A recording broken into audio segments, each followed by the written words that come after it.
Now, ladies and gentlemen, Christmas is just around the corner. Now, we all have a bit of turkey and stuffing at the Christmas time. Yeah. But you're going to be looking like a dessert. Oh. With our sponsorship today. Tell them about us. You know what? Dessert's nice, but I feel like gravy. To be honest, I feel like a bit of gravy. Yeah, and you're looking like gravy. different gravy. Different gravy. Trust me, with Manscaped. Manscaped Lawnmower 4.0. Yeah. Package. Yeah. It's not just a trimmer, ladies and gentlemen. It's not just a trimmer, okay? This, as we've mentioned before, is a trimmer that, sorts out your downstairs area. You can sort out your upstairs as well. It can sort out your upstairs area. Just give it a wipe first, probably. I would probably say. I'd recommend that. Yeah. But we've got the Lawnmower 4.0. Which is just it's not your standard trimmer though, is it? Because it's got a light on. LED, baby. And it's waterproof, mate. So if you fancy having a shave in the shower, you're sorted. It's like the LEDs on the bottom of the F1 cars when they run around Las Vegas. That would be quality, actually. Yeah. Decent. They had just loads of Lawnmower 4.0s on the bottom of that Mercedes. That's actually what they did. Yeah, exactly. That's definitely true. Yeah. The crop preservable deodorant as well. Yeah, exactly. Yeah. Smelling fresh. Yeah, we're smelling fresh stuff to treat everything down there as well. And obviously, it's a bit of a sensitive area, isn't it? Realistic. You don't want to get cuts and nicks down there. No. And you won't. You won't with the Lawnmower 4.0. So head to manscaped.com. Code last lap for guess how much? Guess what percentage? Go on. Surely it's something like 10%. That's a big whack already, right? More. 15%. More. Oh, you're treating us here. He's a happy man. 20%. 20% off. Oh my goodness. Manscaped.com. Sensational stuff. The Lawnmower 4.0 to get stuff to treat your balls after you've shaved, and also you've got the little ear one, the nose one as well. Ear, nose. The little hairs in there as well. You're sorted. Wherever there's a hair, Manscaped can sort you out. Exactly. Do it. Manscaped.com. Check it out down in the description below. Last lap. Boom. All right, you lot, don't forget to give us a follow on Apple Podcasts or Spotify. And while you're at it, give us a 5-star rating. Trust me, it really does help us out.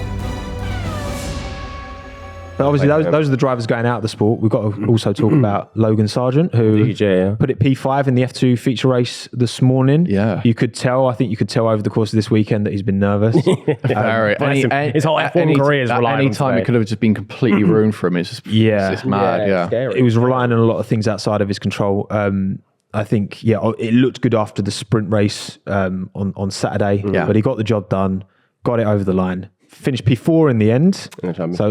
Lawson jumped him right at the end, took the P3, but he won't care. He's just like, happily, just don't touch me. I'm an F1 driver now. Yeah. What are our expectations? Because, there's all this talk of, an American driver, blah, blah, blah, which is cool. But I think also that Williams needs to be competitive enough to give the US fans someone to really get behind and excited about, at least in the midfield. Yeah. Because just because he's American, he isn't going to...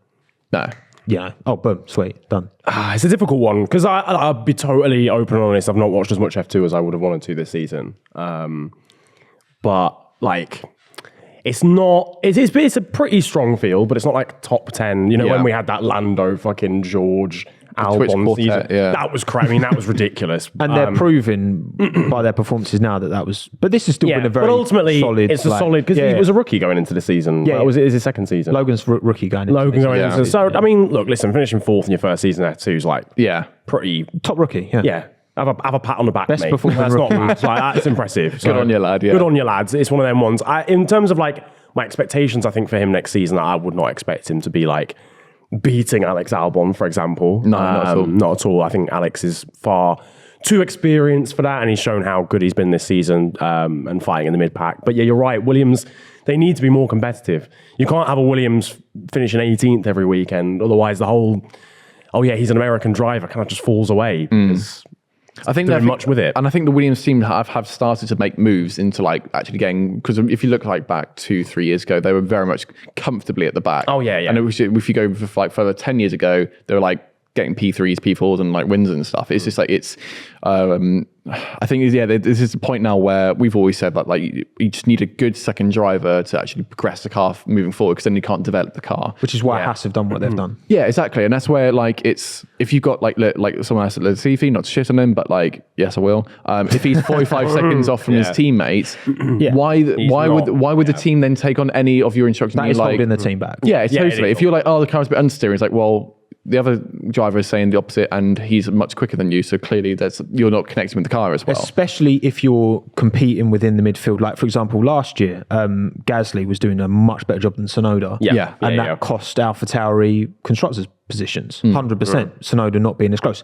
Obviously, it's a rookie season, so you can forgive that and understand that. But yeah, the fact that Williams are at the back, like, I think 2 Alex Albons would have got them closer. Yeah. But I still think they'd be at the back of the midfield. Yeah, they're not quite competitive enough now. But next year... But at the end of the season, definitely, I mean, Haas and Alfa Romeo have dropped back towards them. Massively. AlphaTauri have had some stinkers in the second half of the season as well. You know, I think going into next season. But it just goes to show, though, that like you have like sort of Nick de Vries, for example, coming in with doing like 3 sessions in completely different F1 cars. Yeah. To then jump in and basically slap up the teammate of Latifi. That for me just goes to show not only the capability of how great Nick de Vries is as just jumping in and adapting it well, but just going, if you have the right person behind the wheel, this team could be like, he got points like at Monza and Latifi was just dead last, and it's just like it just goes to show that like even like Logan Sargent could be that person to like make this team actually make it look like that we're no longer meant to be at the back, because it's just literally has been just bad drivers. Well, the thing is, right, if these regulations do their job and it brings the field together, if you're not good enough in the car, you're going to get exposed. 1,000, Because all the teams should, like, I'm thinking by 2025, I think we'll have a really I'm hopeful, and that's the point of the, you know, cost cap and the big ones to look out for, is Williams, Haas, and Aston Martin. Those are the big ones. You can't have a hanger-oner anymore. You've got to have 2 competitive drivers. Otherwise, you're going to lose out massively. We know that the teams still value the constructors' money over the 5% It's a business at the end of the day. It's